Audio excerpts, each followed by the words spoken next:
In this video, I'm going to take a look at some of the options available in 3ds Max for creating non-photorealistic renders using things like the ink and paint material, some of the contour shaders for mental ray, to create something similar to the scene that you see here. For this video, I'll be using 3ds Max Design 2010, but the concepts and the information that I provide here will be useful for previous versions of 3D Studio Max as well. So in getting started, let me just close this. You see that I have the scene set up here, and I'll be using mental ray for this video because the ink and paint material is a scanline renderer, originally was a scanline renderer based material. But it's also compatible with mental ray. So when I start talking about the ink and paint material, if you're using the scanline renderer, the settings and everything is identical. It's just that with mental ray I can set it up in there and use some extra functionality of mental ray to add some extra features to the ink and paint material. So in its current state in this scene, if I was to give this a render, this is what I would get. I have just one spotlight set up in the scene. There's no final gather, no indirect illumination, because when you're working with something like the ink and paint material, you don't necessarily need to use indirect illumination because it's kind of a self-illuminated material, and you'll see what I mean by that here shortly. But again, there's just one light source here in the scene, and I have a little plane here underneath the vehicle to just act as a shadow catcher. Okay, so to get started here, what I'm going to do is start with the ink and paint material, and I just open up the material editor and go click on ink and paint to bring that into a material swatch here. And what I'll do is just apply this to the car body and call this car body. Now what you may find useful is when you're setting this up is to maybe perhaps isolate this object so that when you're rendering or doing your test and setup, you don't have to wait for everything else to render in the scene. So what I'm going to do is right click on this object and go to isolate selection. And so now it basically hides everything else except for the object that I'm working on here. So looking at the paint material, this ink and paint material, as I said, this was a scanline material, but it has been ported over to work with mental ray. Now it's broken up into two basic areas of control. You have the paint area here and the ink area. The paint would be the, if you want to consider that, the fill color, as well as the ink controls would be the ink outlines. Or it can also mean the intersecting lines and body lines and things like that, where it would anywhere it would apply basically an ink line. So without changing anything, let's just give this a render. And as you can see, it's applying both the ink and the paint. We have this blue colored ink and then the black paint. I'm sorry, the blue paint and the black ink. You can disable either one of these options. For example, if I want to disable the ink here and just get the paint color, I can do so by disabling that option. And so you can also set up different levels of the paint here. As you can see, it's set up default. We have two levels, which is a light color and a dark shadow color. If I wanted more levels than that, I can set that up, and what I'll do is just dump this in the RAM player, this existing render here. Let me just put that in there and slide this out of the way for now. And I'm just going to increase the paint levels here, and you can see it changing in the material editor. Hopefully, anyway, it shows up. Maybe set that for something like 6 and render this. Alright, now if I bring back the RAM player and load the newly rendered image in, the effect is a very subtle effect. In fact, you can only see it right back here in this rear shadow area, where the angle allows from that light source, the angle here allows more shading to occur. So that will depend on the shape of your model as well as where your lights are located as to how visible the multiple paint levels actually are. So I'm just going to set that back to 3 for now. And then of course you have the colors here. You have the lighted color, which you can change and set to whatever you want. I'm just going to set this to something like yellowish orange, maybe more orange, something like so. Quick render. Now you also have other controls here for the paint. You have a shaded option and a highlight option. Those are kind of grayed out, if you will, at the moment. The shaded option you can change. Right now it's set to 70. The higher this value is, you can see the lighter, the less shading will occur. The lower value that you use, the darker the shading will be.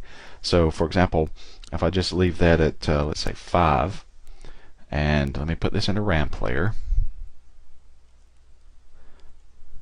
load that in, give this a render.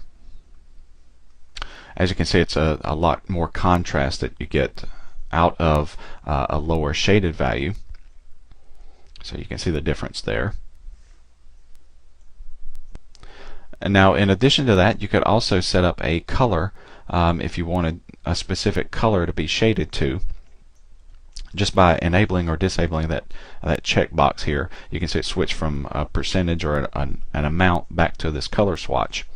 So if I wanted a specific color, I could do that. If I wanted it to switch to, let's say, like a dark red. Actually, to make it stand out, I'm just going to make that green, just so that you can see the effect better. So now obviously we have these green shadow areas where that ink or where that paint material is shaded. In addition to that, the next option is you have the highlight option here, and you can enable that by just clicking that checkbox. And as you can see, that's going to give you kind of a 3D specular highlight on your paint material here. So let me just give that a render. So now we have these white highlights where the light source is hitting this object. And you can set the glossiness value. You can decrease that to get a larger specular. You could change the color. For example, if I wanted to have it maybe not pure white, maybe something more so like a yellow, a light yellow. And let me just change this back, the shaded, and give that a render. You could get an effect such as this. Probably for a car, I may want to increase that back to maybe something like 35 or higher. Now you also know that there's some map swatches over here. You can put any type of map that you want to use inside of these. Instead of using like a color for the lighted parts, if I wanted to use a whatever type of map you'd want to use, if I want to put a fall off map in here and specify a couple of different colors, maybe something like this.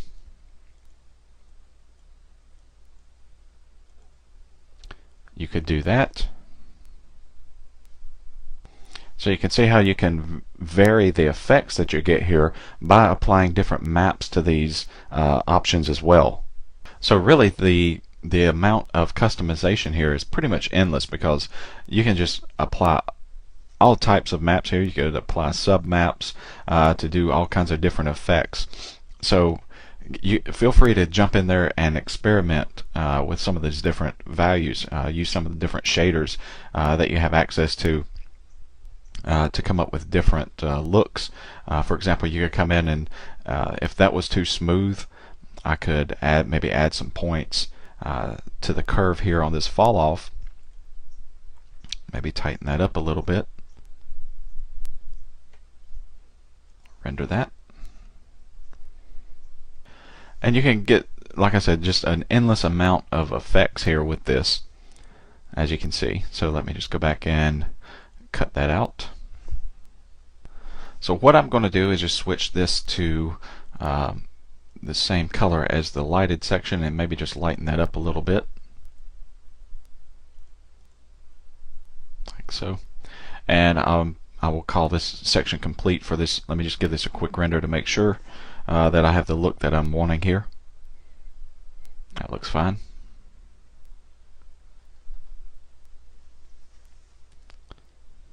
Maybe brighten up those shadows just a little bit. And in the next rollout we have the ink controls, and as I've mentioned before, this will apply the ink outlines to the object here. You also have overlap and smoothing group lines or material ID lines that you can add. What I'm going to do is disable everything except for the outline first and give this a render now.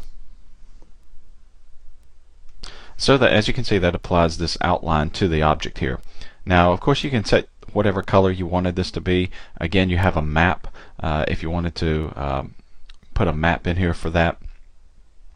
And up here you have an ink quality option, and what that does is you have 3 levels of quality here, 1 through 3. At level 1, what that means is that the brush that it uses to create this outline is a plus shape when you have this set to 1, and it uses samples, an area of 5 samples around that plus shape to smooth out that line.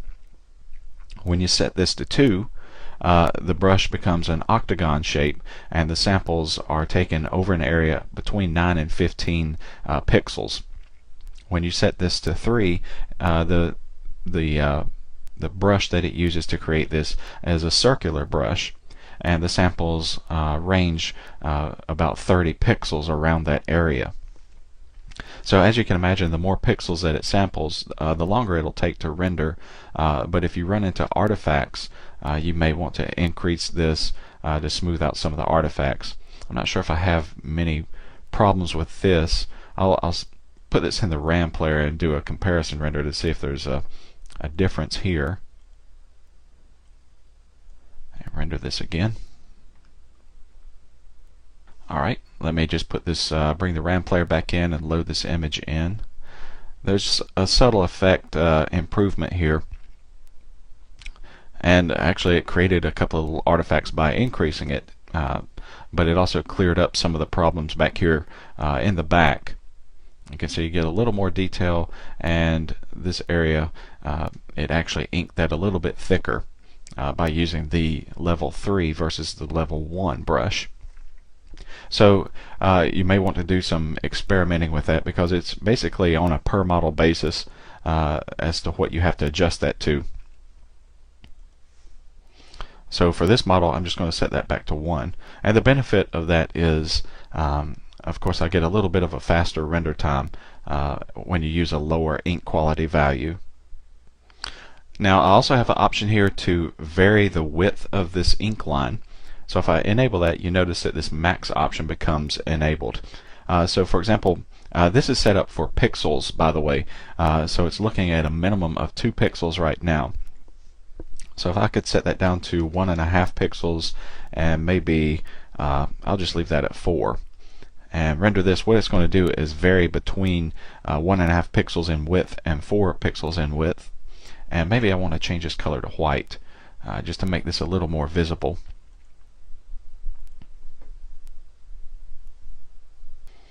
That's kind of hard to see. There's a little bit of change going on here, so let me just modify that a little bit further. Render that again. So as you can see, it's a little bit thicker here along the front, and then you have some thin spots here. It just adds a little bit of randomness to the ink outline here. And again, you have a map option here. For example, if I wanted to come in and add a map in here to control or to break some of this up, I could put something like a noise map in. Let's just bring that size down to something like 5 and set it to fractal. Give that a render. So that's just going to break that line up a little bit more. If I go back and maybe change this back to black, it'll look a little bit better. And actually what I'm doing here is I'm using the wrong map. To break up that the actual line, I'm using the color instead of breaking up the actual width of the line here. So I just need to swap this. me just swap that out. And I'm going to change the color back to white on that ink outline. And so now what will happen is it should break up that line a little bit. And so now it's finally, when I put it in the right, that map in the right spot, it's waving, giving me some breakup on this ink outline. As you can see, it looks kind of runny paint or something like that, kind of a lumpy effect. But again, you could assign, I used a noise map, a procedural map. You could assign a bitmap, a black and white bitmap, whatever you wanted to there to get some randomness to this outline, this ink outline. Okay, so let me just remove this. And I'm just going to change the outline color back to black here. And maybe adjust that width back to 1.5 and 3. And give this a quick render. Alright, so in the next option we have is an overlap option. If I enable this and just give this a render, you'll see what this is going to do. So now I have ink applied where the object overlaps itself, but I also have some of the detail here added in. I would just like to remove this this area up here at the top, and to do that you can adjust the overlap bias. Higher values push that effect away, whereas negative values, you can put a negative value in that brings it closer to the camera. So I want to push that back a little bit, so I'm going to increase this. I'll try 25 and see what that does. That looks better. I may want to just bump that up a little bit more, maybe to 30.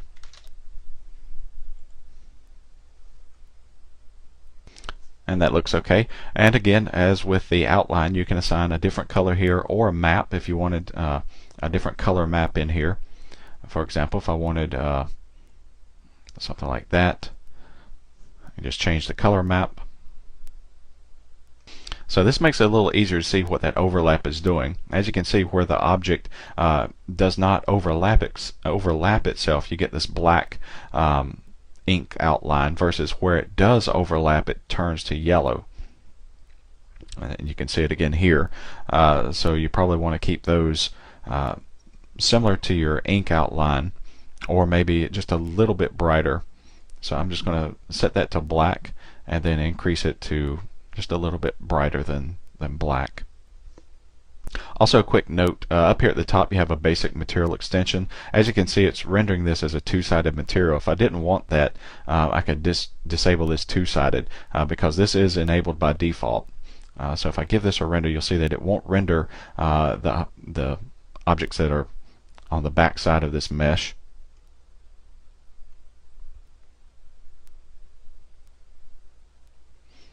So just keep that in mind. If you don't need that backside, you can just disable that. And the next option you have is an underlap option, which is similar to the overlap. It just puts a line on the opposite side of the overlap. For example, if I change this to something like green, you'll be able to see the effect that it has. So as you can see, it's applying that ink to the opposite side of the overlap line. Which in this particular model I don't really want that, so I'm not going to use this function. I'm just going to turn that back off. Likewise, you have a smoothing group option. This model doesn't use various smoothing groups, but if you wanted to have a little more control, you could set up in your mesh various smoothing groups, and this would ink outline those smoothing groups. Again, you can set the color and use your own map for that.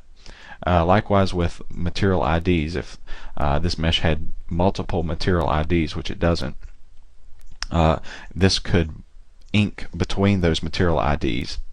So that's really the basics of the ink and paint material. Just a quick tip: if you notice, if you're looking for or going for a straight 2D look to your render, you may not want to use this highlight option as I have here, because it kind of adds that third dimension effect here. So if I disable that, you get more of a 2D look to your images, rather than having that specular highlight, which kind of adds a 3D look to it. Now, since I'm using Mental Ray, you have more options than with the scanline renderer. with Mental Ray, it has its own ink and paint, if you will, assets, and that we have some contour lines, contour functions, and you can actually use those in conjunction with the ink and paint material. You could use it by itself, and what that does is, if I look at this Arc and Design material, if you scroll all the way to the bottom, you have a Mental Ray connection rollout. If you expand that, you'll see that under the advanced shaders there's a contour function. And click on that and you'll see the listing of all the contour shaders that you have available. Just to show what some of these do, I'm going to assign a simple contour shader to this material, and basically that's just a simple outline, just a very basic contour. There's no variable width, really nothing to adjust here other than the color and the width percentage. I'll change the color to something like green just so that you can see it. Let me close this, and let's just drag this down to the object here. Now, if I was to render this now, nothing would happen. It would look like a regular render. There wouldn't be any outline effects. And the reason for that is that in order for the contours to work, you have to go to the Render tab here. And there's an option under Camera Effects for Contours, and just enable that here. And I'll get into what these do shortly, but you just make sure that you have that enabled, otherwise this won't work. And so if I give this a render, what will happen is as it goes through the render here, you notice that there's no ink effect. It's a post production effect, so that means that after the render is complete, then it applies this contour effect that you can see here. It's pretty thick right here. For this particular shader, this simple contour shader, I can just simply adjust that back down to like 0.1, render that again, and again it'll go through the render, and then once the render is complete, you'll see it actually calculate the ink and paint line here, or the contour line, I'm sorry. So as you can see, you can get some neat effects with these, and there's several of these contour shaders that you can work with. But what I want to do is go back and add one in to this material. Let me drag this back to my object here. And just to show that you can use this with the ink and paint material, it kind of extends the functionality a little bit. I'll just add this simple ink again and maybe set this to 0.1. And what that should do is bring out some of these small details that the ink and paint material overlooked or missed or didn't have an option to render here. And so this kind of acts hand in hand, will go with the ink and paint material, and you'll see once I render this that adds a little more detail to the ink and paint material. So there you see the render with the ink and paint, and now it's going to add the contour lines. And so as I was saying, there's quite a few of these contour shaders that you can use. You have just several of them here to choose from, and they all do slightly different things. If I want to look at this combi example here, I can set it up for kind of a Z depth to where as the object is farther away from the camera, I can change the percentage of the line width. I could also change the color as it moves away. So for example, if I just change these colors, maybe something like green and blue here, and I'll need to change the percentage this far, maybe bring that up and see what that looks like. I'm not sure the distance here yet. Let me just give this a test render.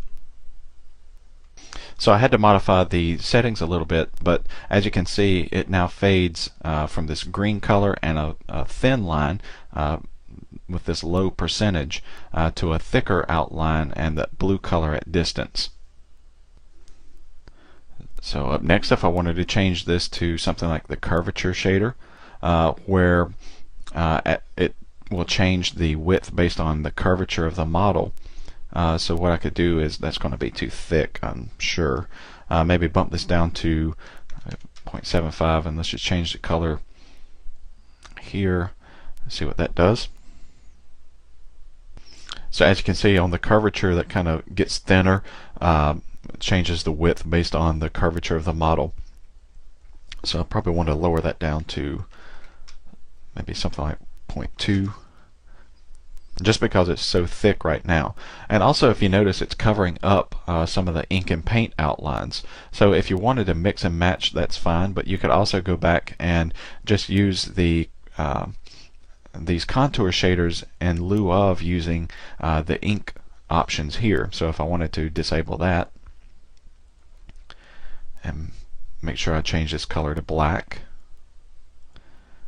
and render that. So now what I'll have is I can still use the ink option on the ink and paint material, but instead of the ink outlines, or the paint option on the ink and paint material is what I'm using. And then I'm using the this contour shader to provide the inking instead of the ink option on the ink and paint material. Go back and look at another one. Again, there's a depth fade, which, as you can tell by the description, is going to fade based on depth. This factor color contour shader is pretty cool because there's, as you can see, there's no color options here. What that does is it takes whatever color it's applied to and just brightens that, if you will. So if I give this a render using the default settings, you can see it's a subtle effect. You can see it's a little bit lighter here. If you want that brighter or lighter, what you can do is increase this, and I'll just set that to 6. Render that. And now you can see how that's light, making these contour lines a little bit lighter, but it's based off of this color, this orange color. So as orange gets lighter, it turns to yellow and then eventually white. If I would go up to something like 25, those should become almost white, kind of a yellowish white probably. You can see that getting brighter there. Okay, so I think I've gone over enough here to go ahead and get started setting up this scene. What I'm going to do is I want to re-enable the ink outlines on this object here, on this material.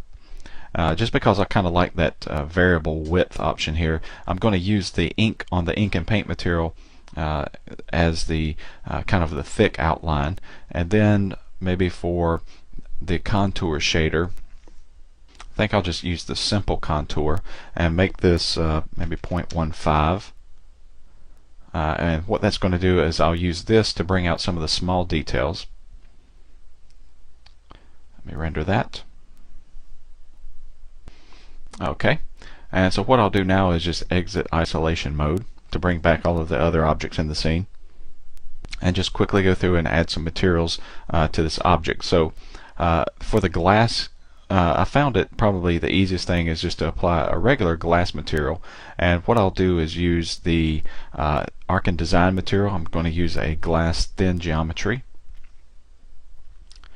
and just apply that to the glass here, and to kind of give it the Toon effect, if you will, what I'm going to do is just assign a contour shader, and I'll just use the simple contour again, maybe set this for 0.15. So now let's take a look at the wheels here. I'll add a ink and paint material to these. Let me get back up, change this to ink and paint, maybe make this kind of a gray color like so, maybe 4 levels of paint. I want to darken that up a bit, so I'm going to put this down to 25. I think I'll leave the ink controls, leave that at 2 pixels, and then maybe add a contour shader to this as well. Again, I think I'll use the simple, maybe 0.1. And just apply this. I'm going to call this rim material. Let me apply that. And just give this a quick render to see where I'm at right now. Alright, that looks pretty good. So I'll just continue with the texturing process here. Maybe for these headlight covers, I want to use another glass material. Let me just move my material editor over. Select those, and again I'm going to start with the Arc and Design material, the thin geometry glass. Maybe instead of tinting this, make it solid, transparent, solid clear, no tint to it. Again, I'm going to roll down to the mental ray connection and add a contour shader. Maybe for this one I'll use a curvature. Lower that down to 0.1, maybe 0.15. And apply this to the headlight covers. Also need some on this trim piece here. I think I'll just grab this that I use for the rims and rename that maybe trim, and change the color, darken this up a little bit like so, and apply that.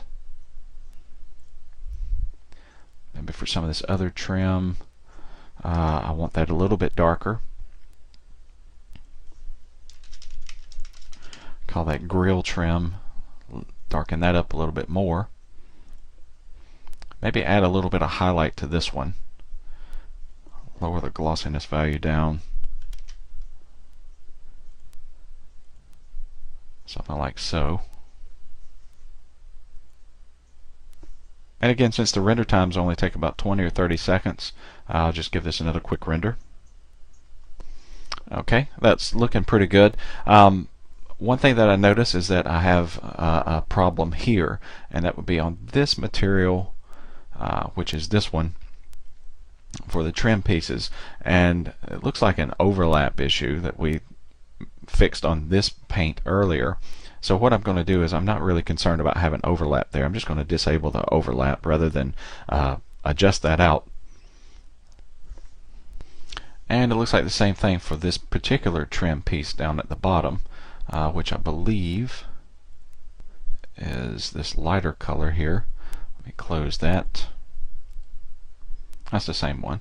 Okay, so by removing that overlap issue, that should fix those. And I may want to vary this width instead of having an even line there. So what I'll do is change that from a simple maybe to a curvature contour shader, and decrease the maximum amount down to maybe 0.2. Check the render again. And I'll just add some, let's keep adding materials here to the tires and some of the areas that I haven't added to yet. So for the wheels or the tires themselves, maybe grab this material, I call this tires, a little bit darker. And maybe for a highlight on this, lower that down, like something like so.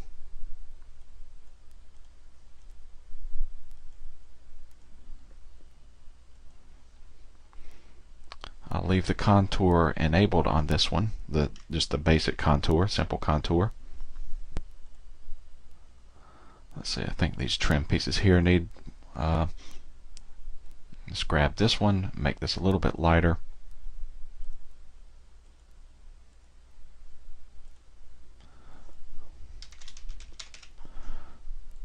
Apply that. Actually, let me make that a different color, since that's the logos there. Maybe make that something like orange again. Maybe more red. And I may want to give this a highlight. I'll leave that like it is. Then select this trim piece.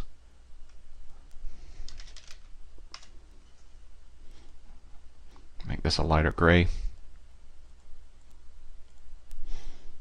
Another highlight here on this one. Darken that up just a little bit.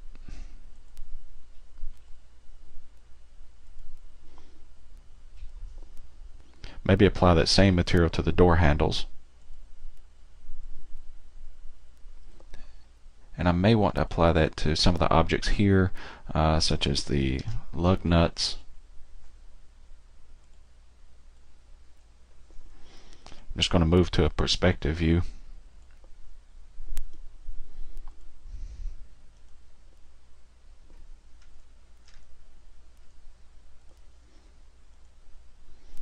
apply that material there. Maybe put this red back on some of the wheel object here.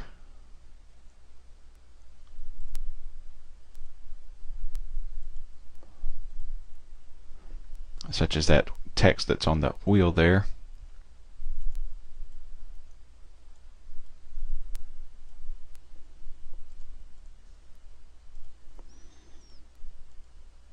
Add that one in. Select that and add this trim too. And go back to my camera view and give this another, well, before I do, let me just apply material to these windshield wipers.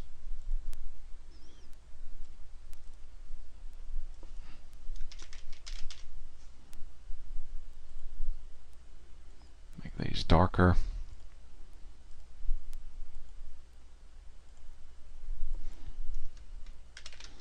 A little, broaden that gloss out just a little bit.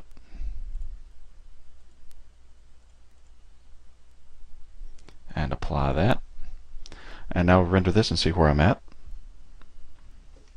Okay, so I think to wrap this up, I'll just add a couple of more materials here to this, the light objects here. And I'm not really going to worry about the interior, especially for this tutorial, but you can kind of see where this is going. One thing I noticed I didn't do, and I'll have a bad habit of this, if you notice the tires themselves, I did not apply. I actually created the material, but I didn't apply it. So always watch out for that, because I tend to do that a lot myself. So let me just apply this and that. And what I'll do is just make some more materials. I'll just use the existing maybe trim for this light. And then I think I need to make one for our brake rotors, because that area is just black inside the wheel here. So let me drag this one down. I'll call this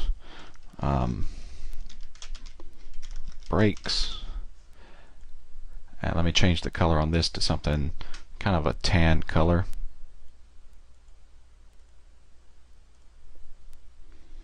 Maybe bring that glossiness down. Copy that there and make it a little bit lighter. And just apply this to our brake material, to our brake meshes.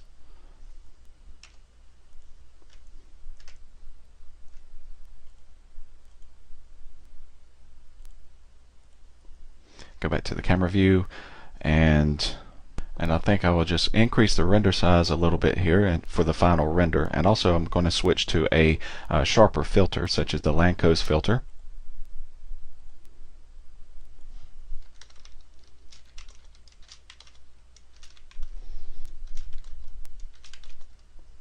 I'll just go with 1024 by 554 and render this out. And there's the completed render. So I do have another scene that I want to briefly look at. Let me just open this up. And this is a scene that comes with 3ds Max 2010. And it's used to demonstrate the viewport, new viewport lighting and viz options here in the viewport. As you can see, it's an animation sequence. I've changed the scene just a little bit because I want to set this up in a Toon fashion, and the reason that I use this scene is because in the previous scene I used a mental ray area light, but in this particular scene it's set up with a daylight system, and what I want to do is use the ink and paint materials here on the daylight, with the daylight system, kind of in a real world scenario or real world lighting setup, and see how the ink and paint stands up to that lighting situation, instead of a kind of like a area light or something like that. See how it holds up in a daylight scenario. So the scene, the way it is, has I believe Arkin Design materials on the objects here. So what I'm going to do is pull these in, and I'm just going to change this to this is that metallic color of this robot. I'm going to change this to the ink and paint material, and maybe make this also kind of a yellowish orange, maybe yellow,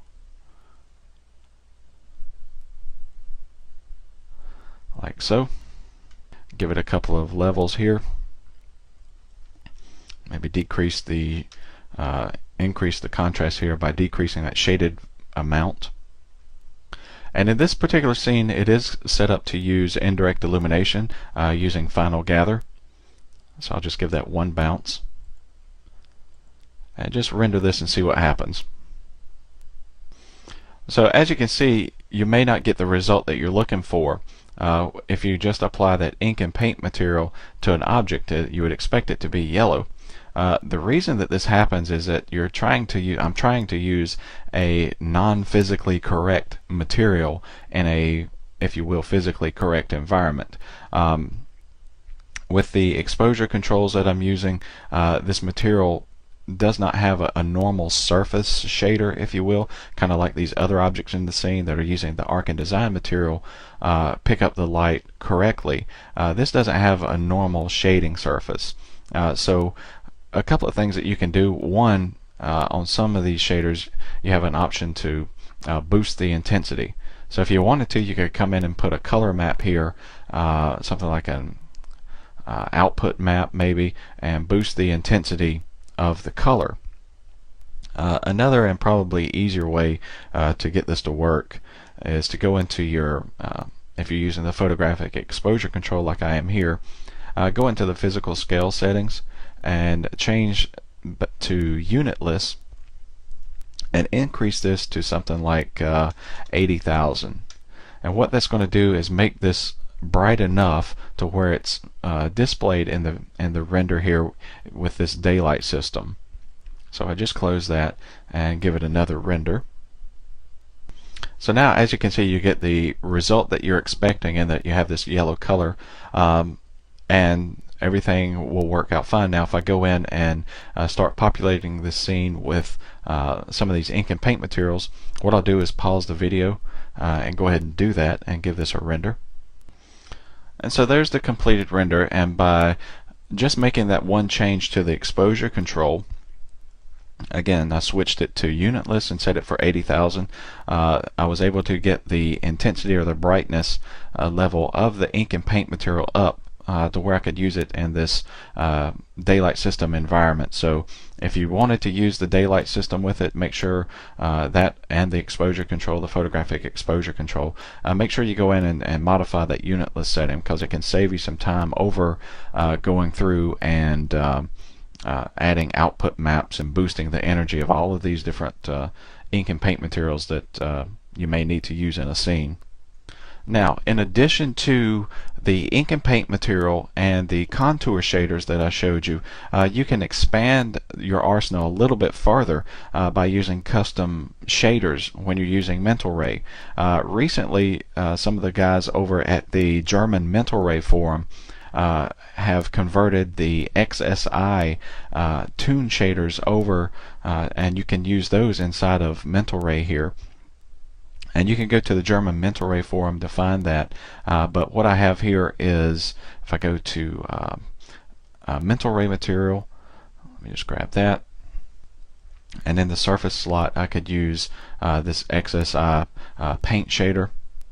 And there's just all kinds of controls on these. I won't get into it since this is kind of a third-party shader. But you can easily expand your arsenal of ink and paint type materials, especially using these XSI shaders. You can go to maxplugins.de and find some Toon shaders there for Mental Ray. If you need to know how to install those, I have another video on installing plugins, shaders, and scripts, things like that. So you can watch that video, and I even showed, I believe, maxplugins.de, downloading some shaders from there. So don't forget that you can download, if you're using Mental Ray, some of these custom third-party shaders and really expand your tool set a little bit farther to get some more custom effects with these ink and paint materials. So with that, I'll wrap up this tutorial on using the ink and paint materials and the contour shaders for non-photorealistic renders.